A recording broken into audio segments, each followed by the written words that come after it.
Follow justice and justice alone, so that you may live and possess the land the Lord your God is giving you. Deuteronomy 16:20. The International Criminal Court has ruled against the interim release of former Philippine President Mr. Duterte. The short answer is that the judges found the risks were too great.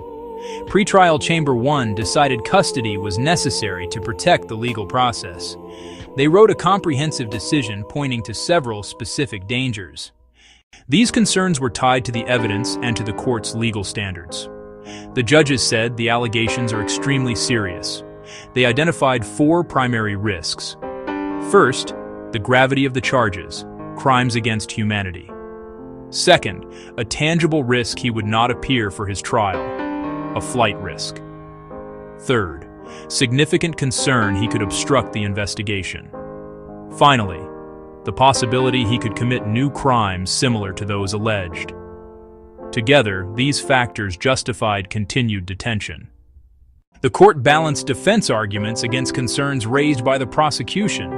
The defense argued for release on humanitarian grounds, citing his advanced age and various health issues.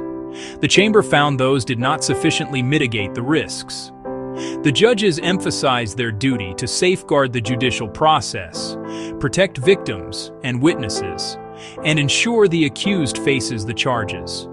The ruling prioritizes these risks. The court applied a legal test and found detention conditions were still met. This was not a judgment on guilt or innocence, but a procedural ruling to manage the case effectively. To understand the court's decision, one must look at the specific laws that guided the judges. The ICC operates under a set of rules known as the Rome Statute. 2 articles were central: Article 60, Article 58. Article 60, paragraph 2 of the statute explains that a person in custody can request their release at any time. The court must then review whether their continued detention is still necessary. This provision ensures that detention is not indefinite and is regularly reevaluated based on the evolving circumstances of the case and the individual. Article 58, paragraph 1, provides the core legal test for whether detention is necessary in the first place. It outlines 3 specific grounds for keeping a person in custody. The first reason is to ensure the person's appearance at trial, which addresses the risk of flight. The court's decision rested on several key factual findings that it linked directly to the legal grounds for detention. First and foremost, the judges affirmed the gravity of the charges. The case against Mr. Duterte involves allegations of crimes against humanity, specifically murder committed in the context of the war on drugs during his presidency. The court noted that the sheer scale and systematic nature of these alleged crimes are exceptionally serious. This finding is important because the severity of the potential sentence can be a powerful incentive for an accused person to flee, thus increasing the flight risk assessment under Article 58. Second, the court found a concrete and specific risk of flight. The judges pointed to Mr. Duterte's status as a former head of state with significant political connections and resources that could facilitate his departure from any jurisdiction. They highlighted public statements made by his family members, including his daughter, which suggested a support network capable of assisting him. Critically, the defense itself had mentioned a principled agreement with a third country willing to host him. Third, the judges identified a substantial risk that Mr. Duterte could obstruct justice. This concern centered on the potential for witness intimidation. Given his long-standing political power and the loyalty of his supporters, the court believed he could exert influence, either directly or indirectly, to silence or threaten those who might testify against him. The judges explained that they did not need proof of actual interference. The existence of a realistic possibility was enough to satisfy this part of the legal test.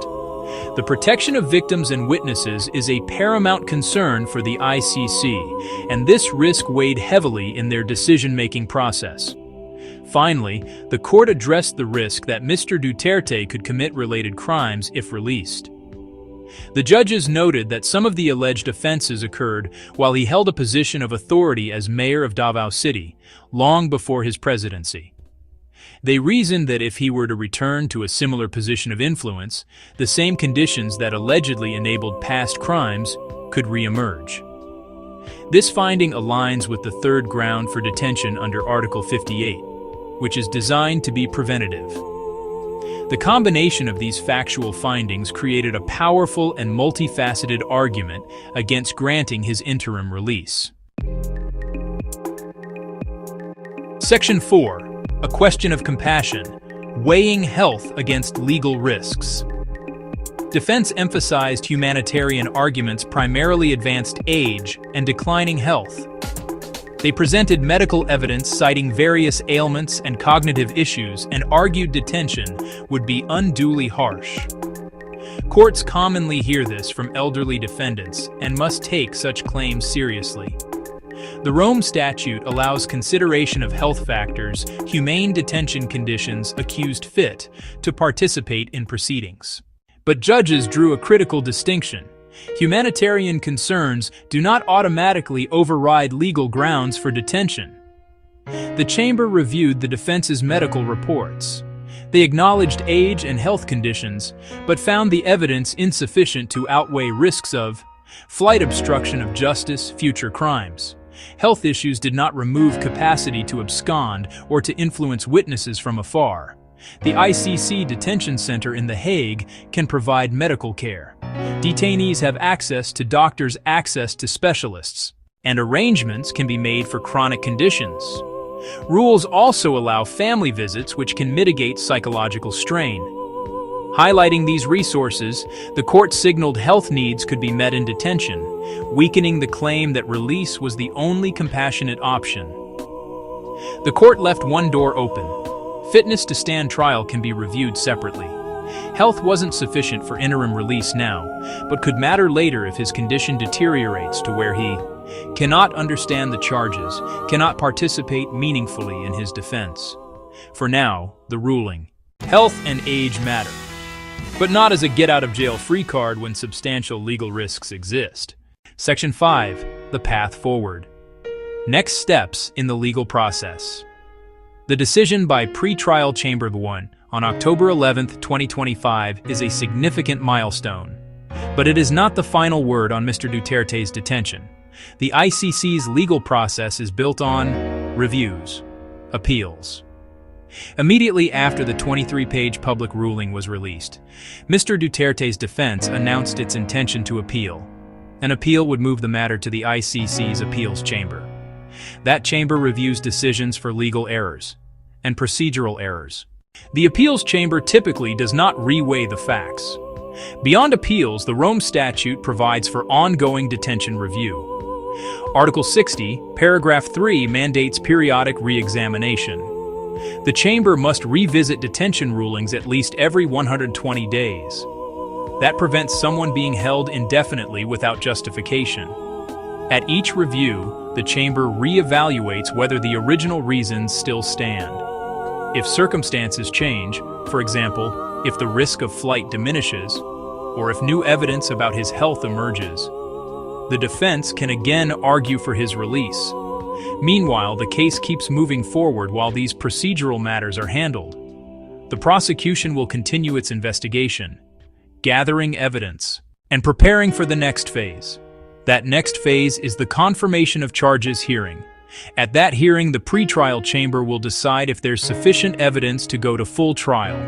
The process can be lengthy, with extensive submissions from the prosecution and from the defense. The detention ruling directly affects this phase by ensuring Mr. Duterte's availability. For now, he will remain in custody at the ICC detention facility in The Hague. The court's ruling on interim release solidifies his status for the foreseeable future. But the legal battle is far from over. The coming months will likely bring further legal filings, appeals, and mandatory periodic reviews. Each step is another chance for the defense to challenge his confinement, and for the prosecution to reinforce its arguments, all while the larger case on charges of crimes against humanity slowly progresses. Section 6. Voices on the verdict, reactions from all sides. The court's decision to deny interim release to Rodrigo Duterte immediately generated strong reactions from various stakeholders, reflecting deep divisions over his legacy and the ICC investigation. Office of the Prosecutor expressed support for the ruling, saying it was necessary to protect judicial integrity. Prosecutor spokesperson reiterated the gravity of the allegations and stressed the need to ensure the case proceeds without interference. The ruling upholds the court's mandate to deliver justice for victims of international crimes. Victims groups and human rights organizations in the Philippines welcomed the decision. International human rights organizations also welcomed the decision. For activists, this was a crucial victory for accountability. Representatives said keeping Mr. Duterte in custody was essential to protect vulnerable witnesses who might otherwise be too afraid to testify. They framed the ruling as proof the ICC was taking victims' voices seriously on the global stage. Mr. Duterte's defense team sharply criticized the ruling. Lawyers called it unjust and overly cautious, arguing the court exaggerated risks of flight and obstruction. They cited his poor health and advanced age, accusing the chamber of not weighing humanitarian concerns enough. Supporters in the Philippines echoed those criticisms, with some posting on social media that the ICC is biased and neo-colonial. Media outlets played a key role in explaining the decision.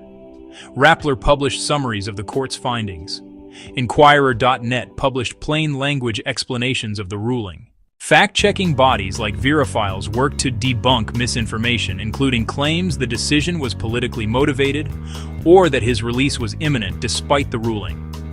This patchwork of reactions shows how contentious the case is and why clear, fact-based reporting matters.